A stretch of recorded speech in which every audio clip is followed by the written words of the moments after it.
Assalamualaikum warahmatullahi wabarakatuh. Kepanggih malih kalian kula Dela wonten ing pawartos Kaselo. Telu bocah saka Sragen meh keseret ombak Parangtritis. Kecelakaan segoro Bali kedadian ning pantai Parangtritis dina Minggu sekitar gebuk 13 waktu Indonesia Barat. Kecelakaan iki nimpa telu bocah wadon yaiku Niki Fitriani, Marini lan Sunarti, ketelune warga Sragen, Jawa Tengah.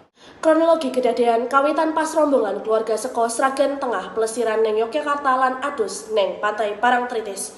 Saking dolanan banyu, ketelu korban ora eling ngelangi menyang tengah nganti palung laut. Waktu adus dumadakan ketelu korban keseret ombak menyang kidul, ujar Brigadir Sunarto, anggota SAR Polairut Polda DIY dikutip saka laman resmi Polda DIY.